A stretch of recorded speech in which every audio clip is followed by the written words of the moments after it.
Hello, আসসালামু আলাইকুম। Welcome to Sharif commerce academy. আজকে অনলাইনে ক্লাস হচ্ছে বিবিএ থার্ড ইয়ার অ্যাকাউন্টিং ডিপার্টমেন্টে ব্যাংকিং অ্যান্ড ইন্স্যুরেন্স এই সাবজেক্টে চ্যাপ্টার নাম্বার 4 আজকের লেকচার নাম্বার 2।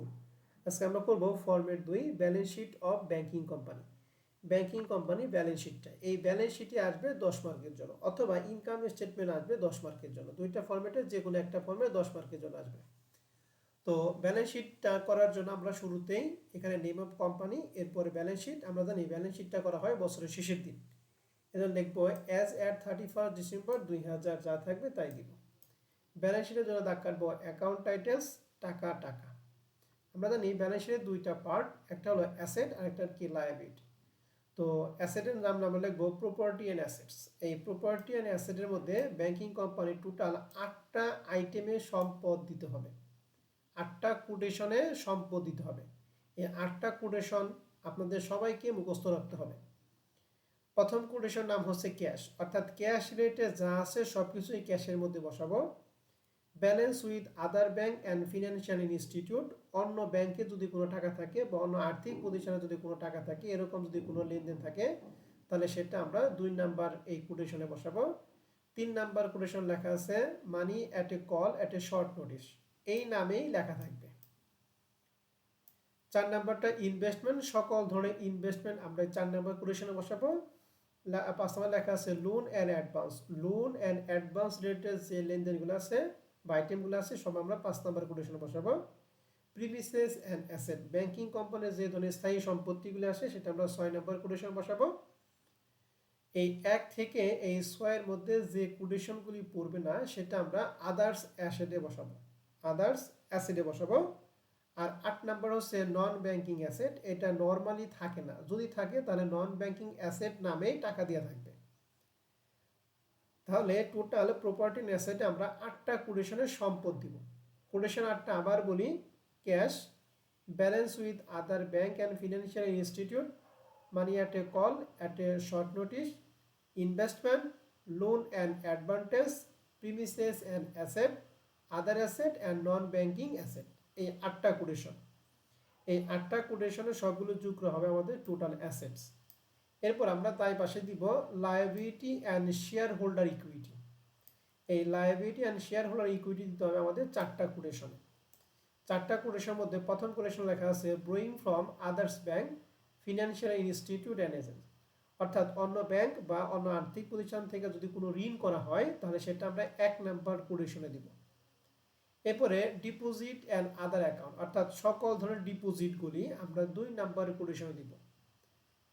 আদার্স লায়াবিলিটি, এই 1 নাম্বার এবং 2 নাম্বার বাদে অন্যান্য দায়গুলি, অনার্স ইকুইটি বাদে অন্য যদি কোনো দায় থাকে তাহলে সেটা আমরা আদার্স লায়াবিলিটি দিব।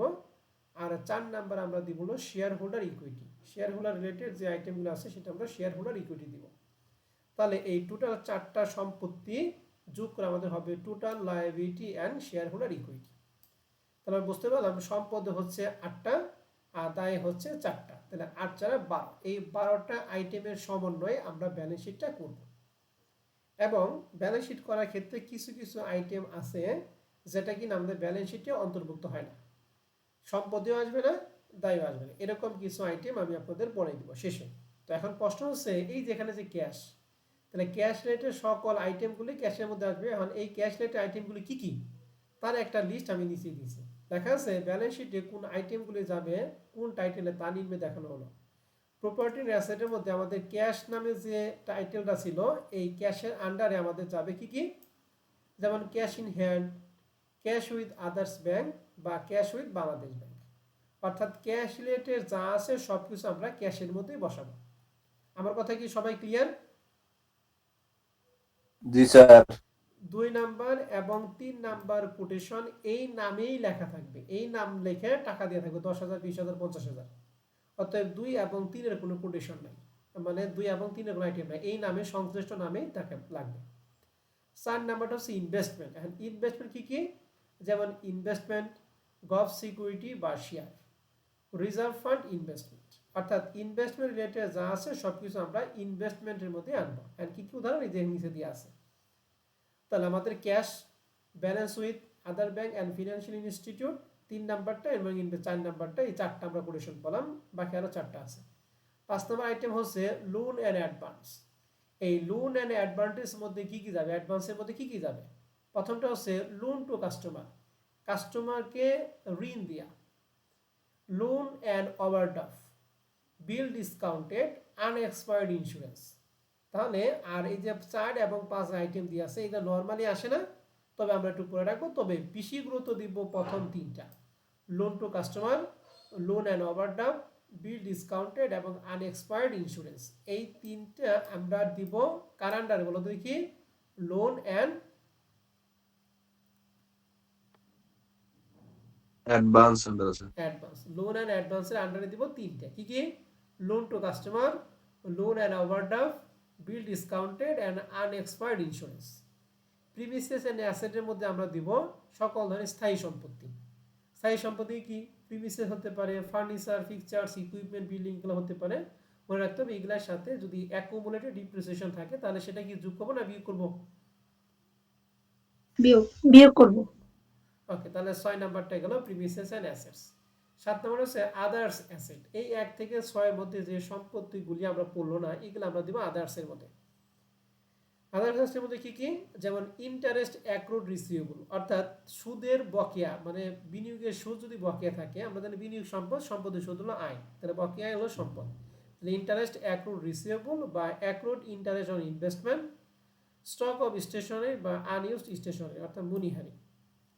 তাহলে আদার হাজারটার মধ্যে আমরা এই 2টা আইটেম পড়লাম, অথবা এই 2টা আইটেম সহ মনে রাখতে হবে 1 থেকে 6 নাম্বার আইটেমের মধ্যে যে সম্পত্তিগুলি পড়বে না সেটা আমরা আদার্সের মধ্যে ঢুকিয়ে দিব। অর্থাৎ নতুন একটা আইটেম আসলো যেটা কিনা আপনি সম্পদ জানেন কিন্তু কোন আইটেমের দ্বারা আপনি মনে নাই, তাহলে সেটা আপনি কার মধ্যে ঢুকাইবেন বলেন তো দেখি?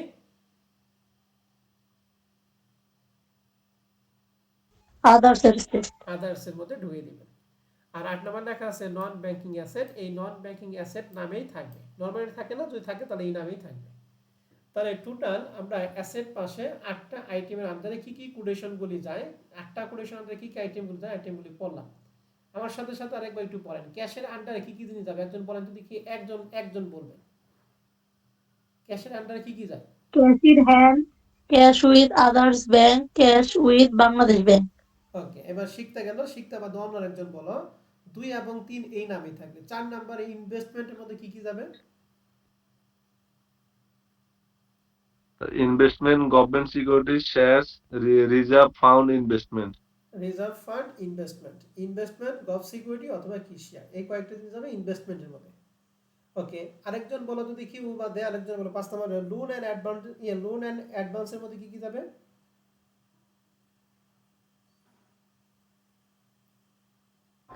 Loans to customer or loans and overdraft, bill discounted, unexpired insurance, loans cash credit and other draft, less provision for bad debt, bills purchase bill discounted. Purchase discount. Okay, মনে রাখবেন বিল ডিসকাউন্ট বা বিল পারচেজ ডিসকাউন্ট এর জন্য নিচের 2টা normally থাকে না, যদি থাকে তাহলে দিব, তবে আমরা প্রথম 3টাকে বেশি গুরুত্ব দিব। Okay, thank you. এরপরে 6 নম্বর লেখা আছে premises and asset. Premises and asset আমরা সবাই চিনি, এখানে মনে রাখতে হবে শুধুমাত্র এখান থেকে কি বাদ দিব? অ্যাকুমুলেটেড ডিপ্রিসিয়েশনে বাদ দিব। অন্য আরেকজন বলো তো আদার্স অ্যাসেট আইটেমগুলি বলো তো দেখি, ওরা যে 3জন বলো, 3জন বাদে অন্য আরেকজন বলো তো দেখি।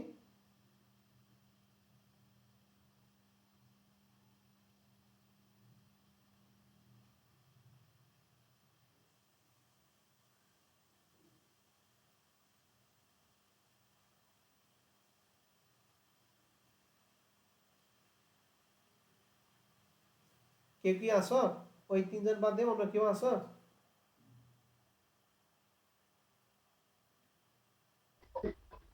Interest receivable, accrued interest on investment, stock of stationery, unused অথবা stationery, আনইউজড স্টেশনারি। ওকে, unused অব্যবহৃত মুনিহারি। ওকে, ঠিক আছে। তাহলে আদার্স অ্যাসেট আমরা এই কয়টা জিনিস দিব, আর সর্বশেষে কি নন ব্যাংকিং অ্যাসেট। তাহলে আমরা অ্যাসেটের আইটেমগুলি আমরা প্রত্যেকে 2বার করে দেখলাম। আশা করি এখন ব্যালেন্স শিটে যদি আমরা আইটেমগুলি দেখি তাহলে আমরা বলতে পারবো যে কোনটা কার আন্ডারে যাবে। এখন একজন একটু বলতো দেখি, অ্যাসেটে যে 8টা আইটেম, 8টা আইটেম একজন বলতো দেখি, অন্য আরেকজন বলতো দেখি 8টা আইটেমের নাম বলতো দেখি। এই 4জন বাদে বাদ বাকি আরেকজন বলো, এই 8টা আইটেমের নাম দেখে দেখে বলো। কি কি?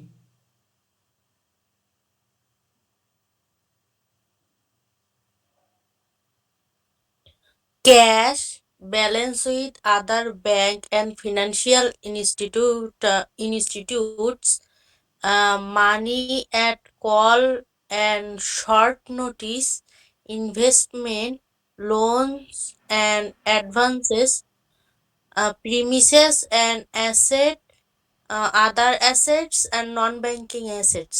গুড, ধন্যবাদ ম্যাডাম। তাহলে আমরা সম্পদ সম্পর্কে সবাই ধারণা নিলাম। এই আইটেমগুলি অঙ্ক করার আগে সবাই দুইবার করে পড়ে নিবা, প্রত্যেকটা আইটেম অঙ্ক করার আগে আইটেমগুলি দুইবার করে পড়ে নিবা। এরপর আমরা আসবো হচ্ছে লায়াবিলিটি। লায়াবিলিটি হচ্ছে 4টা আইটেম। এই 4টা আইটেমের মধ্যে প্রথমটা হচ্ছে ব্রোয়িং from others bank, financial institute and agent, deposit and other account, others liability and share holder equity. এখন 1 নম্বর কোটেশনে কি কি জিনিস যাবে আমরা একটু দেখি। এখানে লায়াবিলিটিস মধ্যে লেখা আছে borrowing from others bank, financial institute and agent.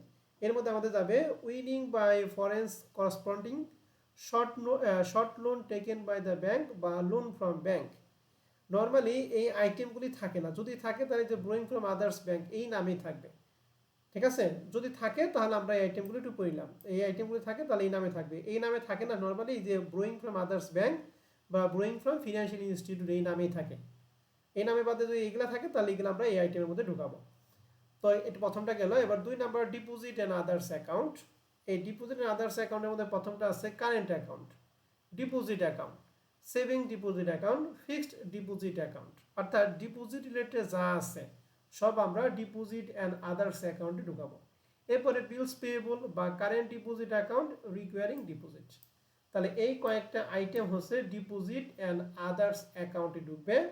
আর 3 নম্বর আইটেমটা সবচেয়ে বেশি ইম্পর্টেন্ট, 3 এবং 4। এর মধ্যে বেশি ইম্পর্টেন্ট হচ্ছে 3 এবং 4, এই 4টার মধ্যে। আদার্স লায়াবিলিটির মধ্যে যাবে, এটা ভালো করে খেয়াল করতে হবে। Rebate on bill not due বা রিবেট অন আনএক্সপায়ার্ড বিল অথবা রিবেট অন বিল ডিসকাউন্ট। গত ক্লাসে আমরা কিন্তু পড়ছিলাম রিবেট অন বিল ডিসকাউন্ট যদি সমন্বয় থাকে তাহলে কয়বার যায় বলো তো দেখি? সমন্বয় থাকলে কাজটা কয়বার হয়? দুইবার। বলো তো দেখি যায় কোথায়? ব্যালেন্স শিটে লাইবিলিটিস পাশে যায় আর ইনকাম স্টেটমেন্টে অন বিল ডিসকাউন্টেড থেকে বাদ যায়। তাহলে ওই যে ব্যালেন্স শিটে যে লায়াবিলিটি পায় ওই লায়াবিলিটি মানে কোন লায়াবিলিটি? আদার্স লায়াবিলিটি মধ্যে যাবে, ঠিক আছে? ওকে। আর এই মাঝখানে আইটেমগুলো তেমন আসে না, আপনারা একটু পড়ে নেবেন। তবে আমার কাছে যেগুলো গুরুত্বপূর্ণ সেগুলো আমি বোল্ড করে দিছি। যেমন এখানে আছে আনএক্সপায়ার্ড ডিসকাউন্ট, সম্পদের মধ্যে কিন্তু লেখা আছে আনএক্সপায়ার্ড ইন্স্যুরেন্স, আর এখানে কিন্তু লেখা আছে আনএক্সপায়ার্ড ডিসকাউন্ট। দুটো কিন্তু মিলে ফেলাইন না, হ্যাঁ? ইন্স্যুরেন্সটা সম্পদ আর ডিসকাউন্টটা দায় আনএক্সপায়ার্ড। আর হচ্ছে ব্রাঞ্চ অ্যাডজাস্টমেন্ট ক্রেডিট, এই ক্রেডিট মানে হচ্ছে লাভের টাকা। তাহলে আদার্স লায়াবিলিটির মধ্যে পড়লাম rebate related, rebate on bill not due বা রিবেট অন আনএক্সপায়ার্ড বিল অথবা rebate on bill discount, unexpired discount, branch adjustment credit. এই কয়েকটা আইটেম বললাম আমরা আদার্স লায়াবিলিটির মধ্যে। আর মাঝখানে যেগুলো আছে এগুলো আপনারা পড়ে নেবেন, নর্মালি এগুলো আসে না।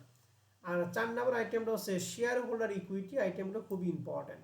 এই শেয়ার হোল্ডার ইকুইটির 5টা আইটেম আছে, 5টা আইটেমই তোমাদের জন্য খুবই গুরুত্বপূর্ণ, কারণ 5টা আইটেমই আমাদের প্রত্যেক অঙ্ক করার ক্ষেত্রে আসে। কারণ আমাদের দায় পাশের মধ্যে যে কয়টা আইটেম আসে তার থেকে বেশি আইটেম আসে এই শেয়ার হোল্ডার ইকুইটি থেকে। এই জন্য শেয়ার হোল্ডার ইকুইটি 5টা আইটেম আমরা ভালো করে সবগুলো পড়বো। এর মধ্যে প্রথমে লেখা আছে ক্যাপিটাল অথবা paid up capital, reserve fund, statutory reserve, investment reserve fund বা শুধু reserve fund, profit and loss account অথবা রিটেন প্রফিট এন্ডিং। এই কয়েকটা জিনিস যাবে হচ্ছে শেয়ার হোল্ডার ইকুইটির মধ্যে। তাহলে কি কি? ক্যাপিটাল বা paid up capital, reserve fund, statutory reserve, এক কথায় শর্টকাটে মনে রাখবেন সকল ধরনের রিজার্ভ।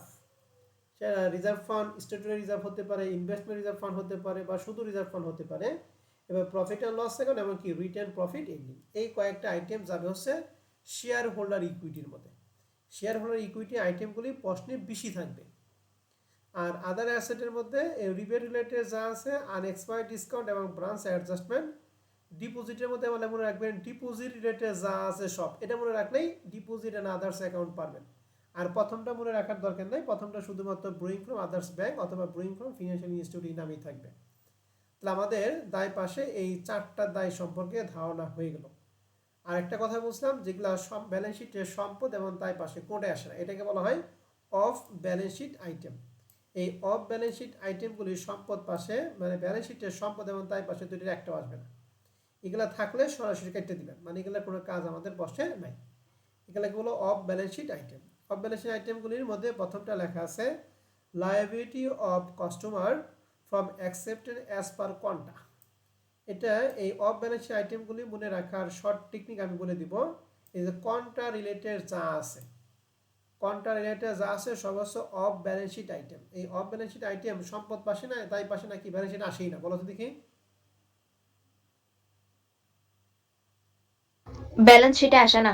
ব্যালেন্স শিটে আসে না। যেমন আমরা পড়ছিলাম 9, 10 বা ইন্টারে পড়ছিলাম কি বলে মামলা বিচারাধীন মামলাধীন, ঠিক আছে না, মানে মামলাটা কি আছে বিচারাধীন আছে। তা ওই মামলায় যদি আপনি জিতেন তাহলে সম্পদ, আর যদি হারান তাহলে সেটা কি দায়। এটা কি আমরা কখনো ব্যালেন্স শিটে দিতাম? না। দিতাম না। তাহলে এখানে অফ ব্যালেন্স শিট আইটেমের মধ্যে প্রথমটা ছিল liability of customer for acceptance as per contra, acceptance for customer বা acceptance on half of customer, liability of endorsement on bill বা liability of customer of endorsement as per কন্টা। এটা সহজভাবে মনে রাখবেন যে কন্টা রিলেটেড যদি কোনো আইটেম থাকে কন্টা, তাহলে সেটা হচ্ছে off balance sheet item. Contra related যদি কোনো আইটেম থাকে তাহলে সেটা হচ্ছে কি অফ ব্যালেন্স শিট আইটেম। এই চারটা আইটেম ভালো করে আপনারা পড়ে যাবেন। এই চারটা আইটেম যদি প্রশ্নের মধ্যে থাকে তাহলে সেটা চোখ বুঝে কাটটা দিয়ে দিবেন, ওইটা সম্পদে আসবে না, দায়ও আসবে না। তাহলে এই দুইটা পৃষ্ঠা ছিল ব্যালেন্স শিট রিলেটেড বেসিক আলোচনা। এই বেসিক আলোচনা আমি আবার বলতেছি, ব্যালেন্স শিট করার আগে শুরুতে সম্পদের যে 8টা আইটেম, এই 8টা আইটেম আপনি 3বার করে পড়বেন। দায়ের মধ্যে যে 4টা আইটেম 3বার করে পড়বেন এবং অফ ব্যালেন্স শিট আইটেমগুলি 3বার করে পড়বেন, অর্থাৎ প্রত্যেকটা আইটেমই আপনি 3বার করে পড়বেন। 3বার পড়ার পরে এরপর আপনি ব্যালেন্স শিটে চলে যাবেন। আর পরীক্ষার দিন হলে যাওয়ার আগে বা রাস্তায় যাওয়ার আগে এই আইটেমগুলি সুন্দর করে একটু পড়ে যাবেন। এই যে যা যা এখানে আছে এই আইটেমগুলি পড়ে যাবেন, অঙ্ক করার দরকার নেই, অঙ্ক পারবেন, কিন্তু এই আইটেমগুলো আপনাকে দেখে মনে করতে হবে এটা কোথায় কোনটা কোথায় যাবে। এটা যদি ধরা পড়েন তাহলে অঙ্ক করা আপনার 5 মিনিটের মধ্যে অঙ্ক হয়ে যাবে। আর যদি কোনটা কোথায় যাবে এটা যদি না ধরা পড়েন তাহলে কিন্তু সমস্যা হয়ে যাবে। তাহলে এখন আমরা যতটুকু আলোচনা করলাম এতটুকু আলোকে দেখি আমরা কয়টা আইটেম ধরতে পারি। যদি 10টা আইটেম থাকে আশা করি এখান থেকে আপনার 8টা আইটেম ধরতে পারবেন, আর বাদ বাকি 2টা পারবেন না, সেটা তো আমি আছি। প্রবলেম 1 নম্বর অঙ্কটা যেটা 2019 এবং 2017 সালে থার্ড ইয়ার অ্যাকাউন্টিং আসছিল। প্রশ্ন হচ্ছে from the following balance of ABC limited as 31/12/2018 prepare a balance sheet. আমাদের ব্যালেন্স শিটটা করতে বলছে, এখানে কিছু আইটেম দিয়ে আছে। তো এই আইটেমগুলির মধ্যে 2, 4, 6, 8, 10, 12, 14, 16, 17টা আইটেম দিয়ে আছে। দেখি এই 17টার মধ্যে আপনারা কয়টা পারেন। কোনো সমস্যা, টেনশন করার কোনো দরকার নাই, যে করা পারবেন ওই কটা বলবেন, যেটা পারবেন না সেটা বলে দিব, টেনশন করার কোনো কারণ নেই। বলে তো দেখি প্রথমে পেড আপ ক্যাপিটাল, এটা ব্যালেন্স শিটের সম্পদে যায় না দায়ে যায়? দায় স্যার। দায়। কোন আইটেমের আন্ডারে? Stock holder equity. Stock holder equity বা শেয়ার হোল্ডার ইকুইটি। গুড, ধন্যবাদ। Profit and loss account credit, এটা কোথায় যায়? প্রথমে সম্পদ না দায়, এরপরে যদি সম্পদ হয় কোন কোটেশনে, দায় হলে কোন quotation. Profit and loss account দায় পাশে যাবে স্যার। কোন আইটেমের আন্ডারে? Stock holder equity. গুড, এই দুইটাই হচ্ছে স্টক হোল্ডার ইকুইটির আন্ডারে যাবে। গুড, এরপরে current account, fixed deposit, FDR TFDR যা আছে সবকিছু কি সম্পদ না দায়, বলো দেখি। দায়। দায়। আমাদের জন্য এটা সম্পদ, কিন্তু ব্যাংকিং কোম্পানির জন্য কি দায়? কারণ আমরা ব্যাংকে কারেন্ট অ্যাকাউন্ট করি বা ফিক্সড ডিপোজিট করি, এটা আমার জন্য সম্পদ, কিন্তু ব্যাংকের জন্য সেটা কি দায়। তাহলে যে কারেন্ট অ্যাকাউন্ট, ফিক্সড ডিপোজিট এবং সেভিং ব্যাংক ডিপোজিট, এই তিনটা আইটেম সম্পদ দিকে যাবে না দায় দিকে যাবে, বলো তো দেখি। দায় দিকে স্যার। দায়। কোন আইটেমের আন্ডারে?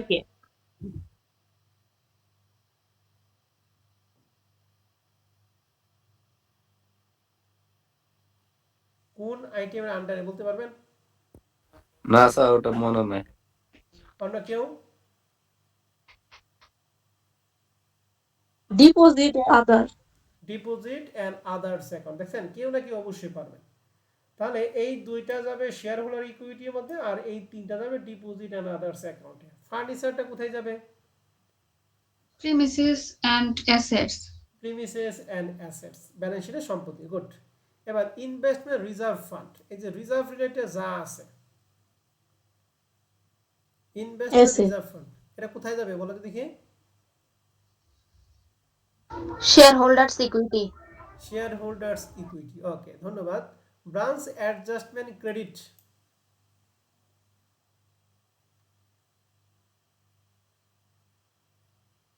দায়ের দিকে। দায়ের দিকে কিসের আইটেমে বলেন তো দেখি? এটা কি ডিপোজিট এন্ড আদার্স অ্যাকাউন্ট নাকি আদার্স লায়াবিলিটি হবে? others liability, Others. Others liability. দেখেন ব্রাঞ্চ অ্যাডজাস্টমেন্টটা আদার্স, আমি একটু দেখে দেই। এই যে ব্রাঞ্চ অ্যাডজাস্টমেন্ট ক্রেডিটটা আদার্স লায়াবিলিটির মধ্যে। ওকে, এরপরে ব্রাঞ্চ গেল, এরপর লেখা আছে বিল্ডিং আপ। এই ফার্নিচার এবং বিল্ডিং দুইটা কিসের মধ্যে যাবে? premises and asset, premises and অ্যাসেটের মধ্যে। গুড। এরপরে cash and bank with Bangladesh bank, cash with others bank, এই দুইটা আইটেম কোথায় যাবে? ক্যাশ, ক্যাশে। গুড। ইনভেস্টমেন্ট কোথায় যাবে?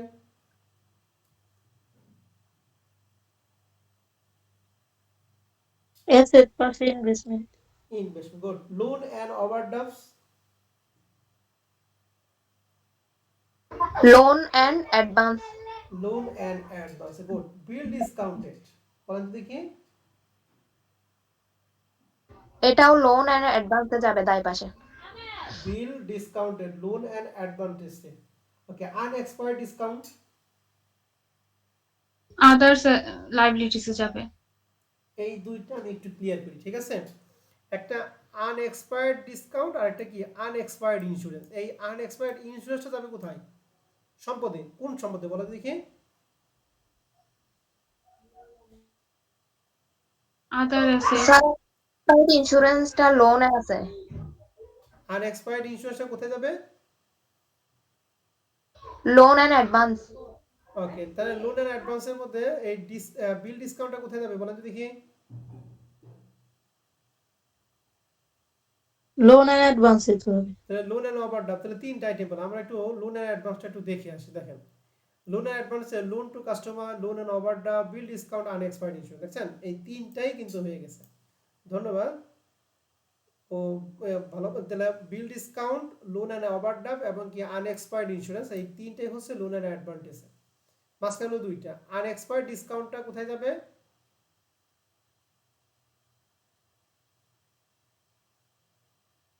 আদার্স আদার লাইবিলিটি, আর রিজার্ভ ফান্ডটা stockholder equities. Stock holder equity, Shareholder equity. Okay, দুইটাই ঠিক আছে। তাহলে দেখেন প্রত্যেকটা আইটেম কোনটা কোথায় যাবে আমরা সব জানলাম। আমি আরেকবার সবাইকে ধরবো, এবার সবাই একটু রেসপন্স করবে। বলেন পেইড আপ ক্যাপিটাল কোথায় যাবে?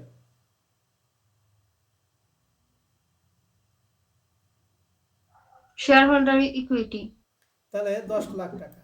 দেখেন আমি মিলিয়ে দিতেছি, এই যে share holder equity, paid up capital 10 lakh টাকা। এরপরে profit and loss account credit 2 lakh টাকা, এটা কোথায় যাবে?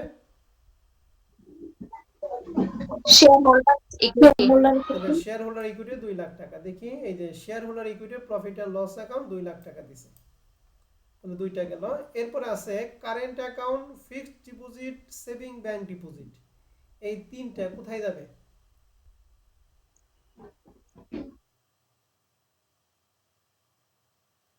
সম্পদ না দায়ী? দায়ী। দায়ী। কি কোন কন্ডিশন আন্ডারে শিখতে বলছিলাম বলো? Deposit and other Good. account. তাহলে দেখি দায়ের মধ্যে ডিপোজিট এন্ড আদার্স এর মধ্যে লিখছি কারেন্ট অ্যাসেট, তাহলে current account, fixed deposit, saving bank deposit. কথা ক্লিয়ার? জি স্যার। তাহলে এই তিনটার যোগফল 98 লাখ। ওকে, তাহলে আমাদের এখান থেকে এই 1 2 3 4 5 শেষ। ফার্নিচার এন্ড বিল্ডিং এই দুটো কোথায় যাবে বলো তো দেখি? premises and asset, তাহলে প্রিমিসেস এন্ড অ্যাসেটের মধ্যে এই যে প্রিমিসেস এন্ড অ্যাসেটের মধ্যে ফার্নিচার দিছি, বিল্ডিং দিছি, দুইটা মিলে হচ্ছে 2,40,000। তাহলে প্রিমিসেস এন্ড অ্যাসেটটা ক্লিয়ার?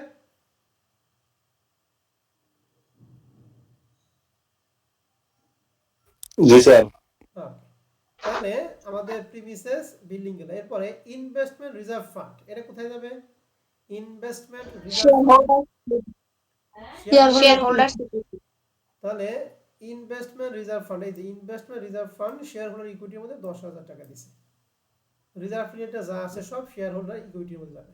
এবার ব্রাঞ্চ অ্যাডজাস্টমেন্ট ক্রেডিট, বলা তো দেখি ব্রাঞ্চ অ্যাডজাস্টমেন্ট ক্রেডিট এটা কোথায় যায়? other liability others liability. Okay, তাহলে আদার্স লায়াবিলিটি দেখি, আদার্স লায়াবিলিটির মধ্যে ব্রাঞ্চ অ্যাডজাস্টমেন্ট ক্রেডিট। এরপরে বলো ব্রাঞ্চ অ্যাডজাস্টমেন্ট ক্রেডিট বিল্ডিং আগে পড়ছি, cash in bank with Bangladesh bank and cash with others bank, দুইটা কোথায় যাবে? cash এ যাবে। এই যে ক্যাশের মধ্যে লিখছি cash in hand with Bangladesh bank, cash with others bank. Clear? জি স্যার। ওকে, এরপরে আছে ইনভেস্টমেন্ট, ইনভেস্টমেন্টটা কোথায় যাবে? ইনভেস্টমেন্টে যাবে। ইনভেস্টমেন্ট এই যে দেখেন, এই যে 4 নম্বরে ইনভেস্টমেন্ট একটা আছে, এজন্য সরাসরি আমরা টাকা করে দিয়ে দিছি। এরপরে loan and overdraft, bill discount এবং আনএক্সপায়ার্ড ইন্স্যুরেন্স, তিনটা জানি কি বললেন জানি? Loan and advance. Loan loan and and advance. Loan and advance যে loan and overdraft, bill discount, unexpired insurance, তিনটাই হচ্ছে দায়, তিনটার যোগফল 82 লক্ষ টাকা। তাহলে তিনটা গেল আমাদের। এরপর আমাদের আসলে আনএক্সপায়ার্ড ডিসকাউন্ট, এটা কোথায় যাবে?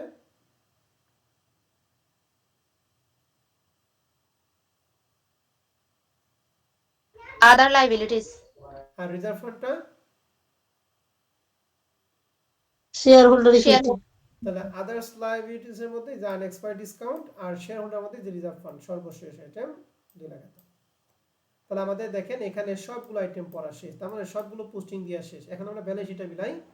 ব্যালেন্স শিটে প্রথমে আমরা 8টা কোটের মধ্যে প্রথমে ক্যাশের এই দুইটা দিছিলাম, দুইটার যোগফল 20 lakh. Balance with others bank and financial institute, এই নামে কোনো আইটেম নাই, এর জন্য টাকাটা কি জিরো। এখন আপনি যদি করেন যে স্যার আমি যদি 2 নম্বর কোটেশন বাদ দেই, না বাদ দেওয়া যাবে না, আপনাকে লিখে জিরো দিতে হবে, কিন্তু এই আইটেমটা যদি উঠিয়ে দেন তাহলে কিন্তু আপনার অঙ্ক ভুল। ঠিক আছে? 3 নম্বরে মানি at a call at a short notice, এই আইটেম নামে কোনো টাকা নাই, এর জন্য টাকাটা দিয়ে আমরা কি দিছি? জিরো দিছি। যদি না থাকে তাহলে আইটেমটা লিখে আপনি জিরো দিবেন। ইনভেস্টমেন্ট আমরা আগেই দিছি 9 লাখ টাকা। লোন অ্যাডভান্সের মধ্যে তিনটার যোগফল 82 লক্ষ টাকা। প্রিভিশন অ্যাসেটের মধ্যে দুইটা ছিল, দুইটার যোগফল 2,40,000। আদার্স অ্যাসেট নামে কোনো আইটেম নাই, এর জন্য জিরো। নন ব্যাংকিং অ্যাসেট নাই, এর জন্য এটা কি? জিরো। টোটাল অ্যাসেটটা কি ক্লিয়ার সবাই? জি স্যার। এই সবগুলো যোগফল হচ্ছে 1,13,40,000। তাহলে সম্পদ কি ক্লিয়ার আমরা সবাই? জি স্যার। আমরা সম্পদ থেকে কি বুঝতে পারলাম যে আমাদের সম্পদের মধ্যে টোটাল 8টা আইটেম, এই 8টা আইটেমের মধ্যে যে আইটেমটা থাকবে ওর কোটেশন দিব, আর না থাকলে ওটা লিখে টাকাটা কি দিব? জিরো দিব। কিন্তু কোনো আইটেম উইথড্র করা যাবে না, মানে এখান থেকে উঠানো যাবে না। আর আইটেমগুলো এই 8টা কি গুলো সিরিয়াল ব্রেক করবেন না। ঠিক আছে? যেভাবে আছে এভাবে থাকবে। এরপর আসি লায়াবিলিটির মধ্যে, প্রথম লেখা আছে borrowing from others bank, financial institution and agent, এই নামে কোনো আইটেম নাই, এজন্য লিখে আমরা টাকাটা কি? জিরো দিছি। ডিপোজিট আদার্স অ্যাকাউন্টের মধ্যে তিনটাই ঠিক আছে, তবে তিনটাই বোঝানো হয়েছে, তিনটার যোগ 98। আদার্স ব্যাংকের মধ্যে দুইটা আইটেম আছে, দুইটাই ঠিক আছে, মানে দুইটাই আমরা বোঝাইছি 50 এবং 20 যোগ করা হয়েছে 70,000। শেয়ার হোল্ডার ইকুইটির মধ্যে আমাদের 5টা আইটেম আছে, 5টা এখানে ঠিক দিয়ে আছে, তাহলে এই তিনটার যোগফল 14,70,000। এন্ড এই সবগুলোর যোগফল 1,13,40,000। এই হচ্ছে আমাদের দায় পাশের যোগফল। তাহলে সম্পদ এবং দায় দুইটার যোগফল আমাদের কি? সমান হয়ে গেছে। কথা ক্লিয়ার? জি স্যার। এখন আপনারা এই সম্পদেরটা আইটেম, এখন এই ব্যালেন্স শিটেরটা একটু ভালো করে দেখেন।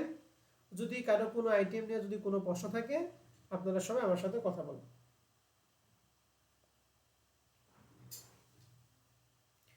এই অঙ্কটার সঙ্গে সবচেয়ে বেশি ইম্পর্টেন্ট হচ্ছে যে প্রথম 2টা পেজ আলোচনা। এই আলোচনাটা যে যত বেশি মনে রাখতে পারবা তার জন্য ব্যালেন্স শিটটা তত বেশি সহজ হয়ে যাবে।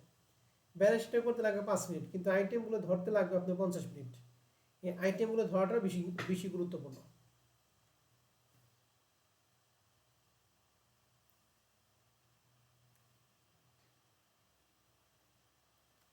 কারো কোনো প্রশ্ন আছে কিনা প্রবলেম 1 নিয়ে?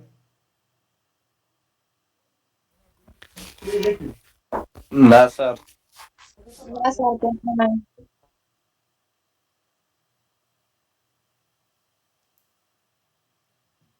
তাহলে 1 নাম্বার প্রবলেমটা এটা আমরা ছেড়ে দিলাম। এখন আমরা দেখি আরেকটা প্রবলেমে চলে যাই। এখানে আমাদের কিছু আইটেম দিয়ে আছে, 2 নাম্বারটা 2015 সাল। এখানে আমার বলছে প্রিপেয়ারে ব্যালেন্স শিট করতে হবে।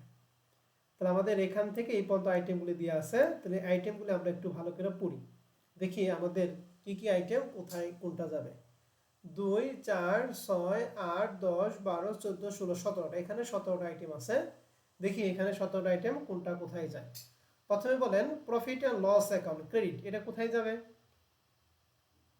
shareholders equity, Shareholder shareholders equity. Equity. সবাই একটু রেসপন্স করবেন। Premises, furniture, fixtures and equipment, এই দুইটা কোথায় যাবে? Premise and asset. Premise premises asset. And অ্যাসেট, গুড। ক্যাপিটাল, ক্যাপিটাল বা পেইড আপ ক্যাপিটাল গুলো কোথায় যায়? shareholders equity, Shareholder equity. Shareholders equity. Current account কোথায় যাবে? Deposit and others account. Good, deposit and others. Cash in hand, Cash. Cash. Cash এ যাবে। এরপরে liability of customer for acceptance as per contra, এই যে contra related জায়গাগুলো কি of balance sheet item নাকি? এদিকে আমাদের ব্যালেন্স জি শিট স্যার। আছে। আসবে না, না স্যার। অতএব এটা দেখা মাত্র আপনি কলম দিয়ে বা পেন্সিল দিয়ে এটা পাশে থেকে কেটে দিবেন, কারণ এটা যেন আপনার মাথার বাইরে চলে যায়, ঠিক আছে? কারণ এটা নিয়ে জানি চিন্তা করতে 2 সেকেন্ড সময় না লাগে। যেগুলো আসবে না সেগুলো একবার কেটে দিবেন। এবার লেখা আছে রিজার্ভ ফান্ড, বলেন তো রিজার্ভ ফান্ডটা কোথায় আসে? সকল ধরনের ফান্ড বা রিজার্ভটা কোথায় আসে? shareholders equity, good.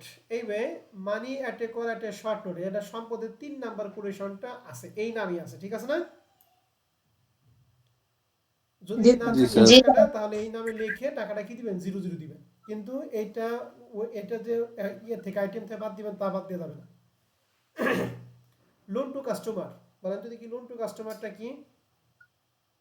loan and advance, loan and advance, good. Loan and advance. ইনভেস্টমেন্টটা investment, investment. Deposit account, deposit and other account, deposit অ্যাকাউন্টটা deposit and others account, good. Acceptance for customer, এটাও একটা off balance sheet item. Bill ডিসকাউন্টটা কোথায় যায়?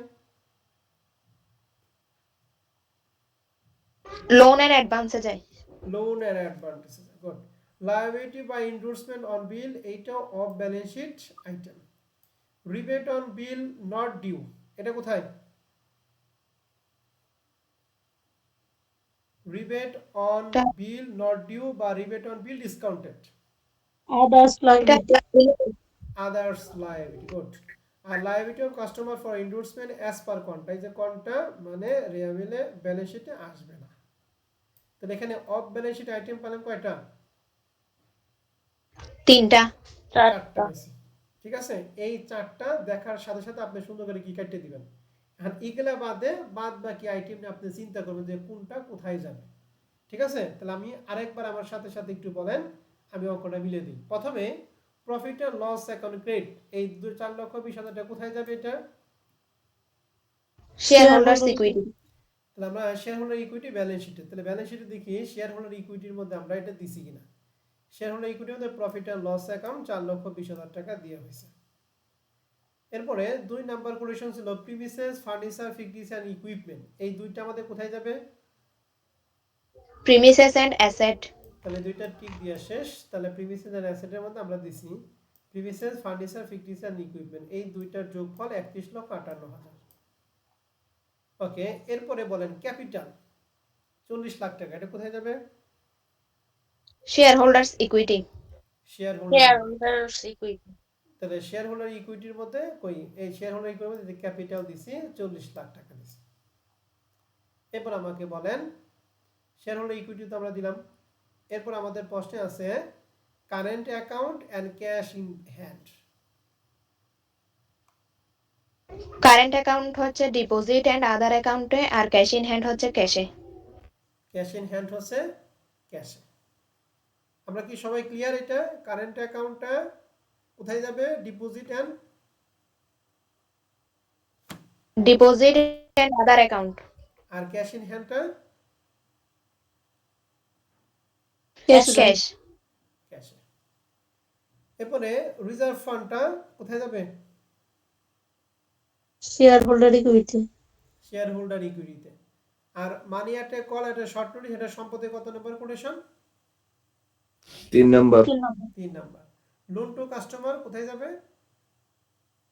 Loan and advance. Advance. Investment. Deposit account,